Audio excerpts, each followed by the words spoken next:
So, nandito na yung nakapuling natin mga kalapatids. Ayun. Sakto. Sige.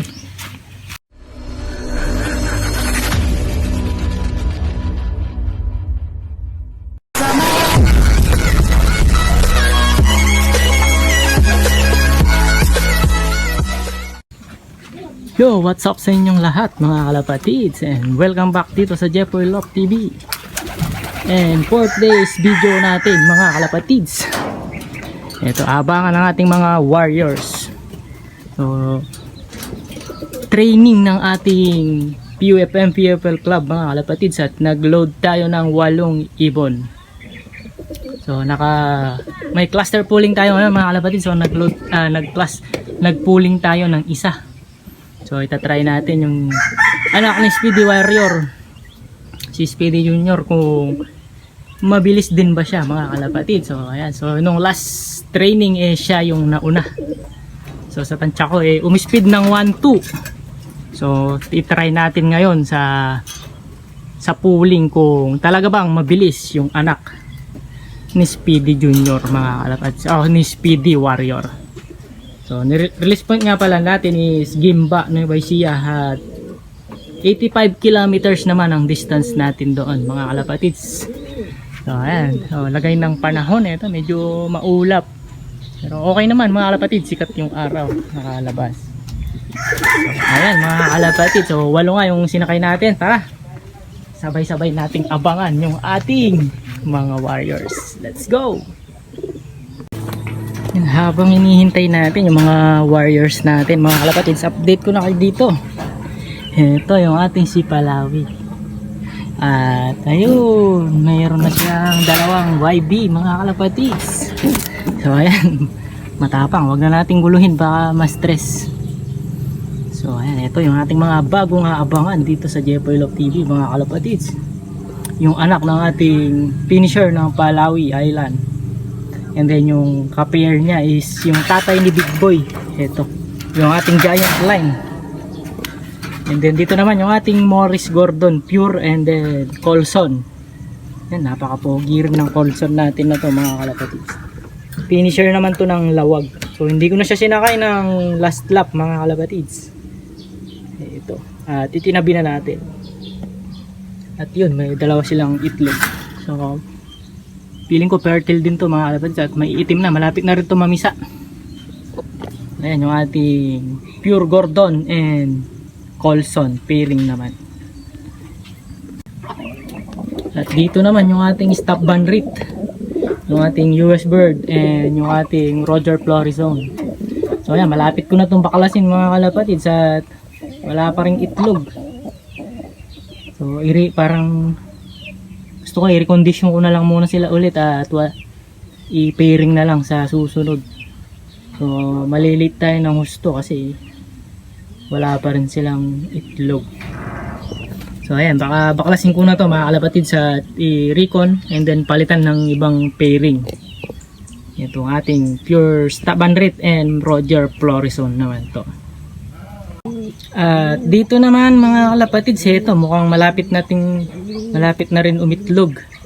Ito ang ating Bastin Japan, and cross naman sa Jansen Peter C mga kalapatids. Yan, napaka kinis. So ito kahapon nakawala mga kalapatids, buti na lang bumalik siya dito. So breeder ito, hindi ito sanay sa atin, at na-acquired natin to ng breeder age na. So buti na lang talaga hindi lumipad ng malayo mga kalapatids.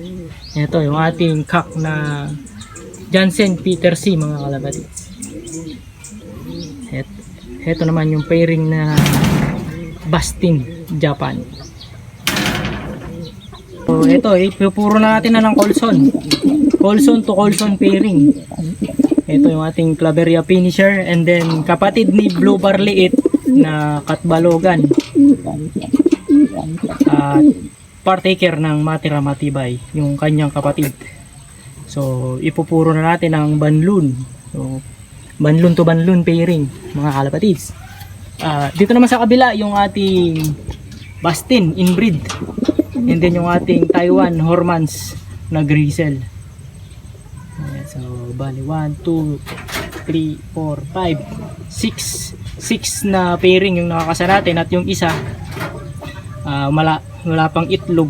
Matagal-tagal na rin silang nakapairing. A few moments later.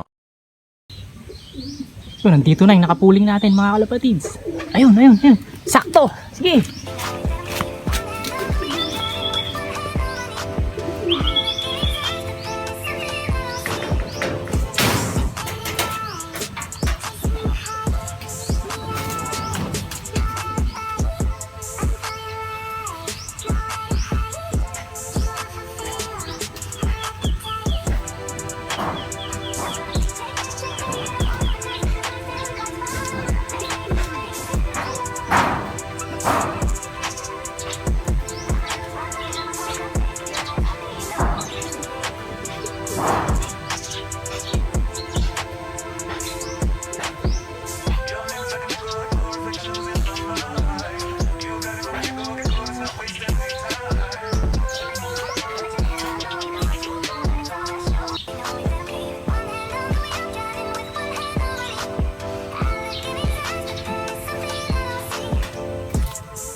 Ayun mga kalapatids. Ayun, sumispeed ng 1152 yung ating nakapuling. So sana gumanda yung naging ranking niya. At heto, sunod-sunod na yung mga warriors natin mga kalapatids. Ayan, napakaganda. Ayun, halos magkakasabay sila mga kalapatids. Meron ng pangalawa. Ito, yung isang speed bird natin, yung US bird, ito yung kasunod. Pero maganda yung pili natin mga kalapatids, dahil nung nakaraan umispeed dito ng 1200. Kaya siya yung ipinuling natin ngayon. So hindi naman tayo nagkamali mga kalapatids, at ayun, dumiretso pa ng diving board. Ito yung isang speed bird natin. Ayan. Yo, pasok. So ito, mabilis-bilis din to mga kalapatids, itong ating Huben line. Huben cross Bastin naman ito mga kalapatids. Yung ating inbreed Bastin, yung kanyang nanay. Ayan. Okay, nakakadalawa na tayo mga kalapatids. At very good yung ginawa ng ating nakapuling. Ito yung, kung maalala nyo yung mga nakarang video natin, dito ako kinakabahan dahil siya yung pinakabata sa mga training natin noon. So ngayon nagpakita ng magandang resulta mga kalapatids. So ang bilis. So sana makuha natin yung pooling, yung area. So ayan, mamaya ulit mga kalapatids, sabangan pa natin yung 6 pa natin na mga warriors. May dalawa pa. Ito, sino to? Yung nestmate ni Big Boy. At then yung isang YB natin na white band. Yun. So apat na tayo mga kalapatids. So 4 na lang. So mabilis din to mga kalapatids. Nasa 1-1 pa yung mga speedan ng ating mga warriors na to. So halos 1-1 yung speed ng ating mga warriors sa Gimba, Nueva Ecija.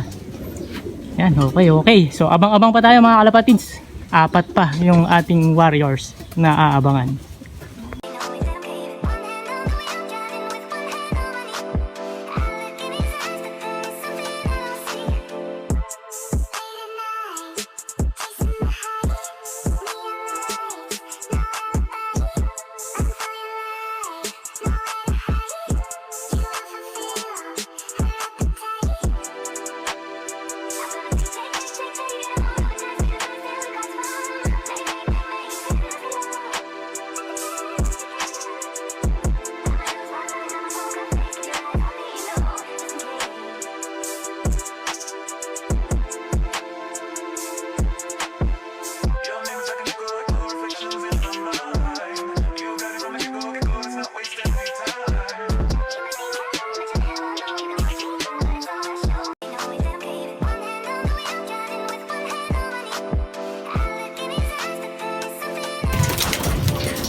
Yun, kompleto na tayo mga kalapatids.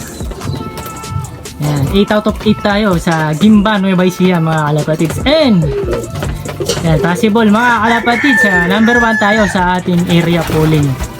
At ayun, yung ating isang mabangis na warrior. So sana dire-diretso na at umandar na yung kanyang pagka speedbird mga kalapatids. yung anak ni Speedy natin, yung Speedy Warrior natin ng South. Yan, anak mismo siya. Yun, yung ating may white sa leeg. And cross naman niya sa Bastin, mga kalapatid. So, meron siyang pasok na Bastin Japan. And yung ating Speedy na Wegen, cross naman sa ating Taiwan Gold. So, ayan mga kalapatid. So, all in all, very good yung performance ng mga warriors natin. So, hindi nagkakalayo yung kanilang mga speed. Yung apat na sunod-sunod, nasa 1-1 yung kanilang speedan. And then yung yung late nasa 1,000 na lang yung in-speed ng ating mga ibon. So ayan, pinakain ko na rin sila mga kalapatid. So all goods na yung ating mga ibon. And possible mga kalapatids, number 3 naman pala tayo sa cluster. So ayan, baka makakuha din tayo ng premyo sa ating cluster. Yan, possible number 3. So, ayan mga kalapatid, all in all, very good yung performance. Goods na goods yung ginawa ng ating mga warrior. Lalo na yung ating nakapuling. Ayun. Ayan. So, ayan mga kalapatid, yun muna para sa araw na to. Yan, please like, share, and subscribe. Jepoy Love TV mga kalapatids. And mag-comments na rin kayo. And good luck sa lahat ng may karera. And congratulations mga kalapatid sa lahat ng mga nakapag-pauwi na. Ingat lagi mga kalapatids. Bye-bye.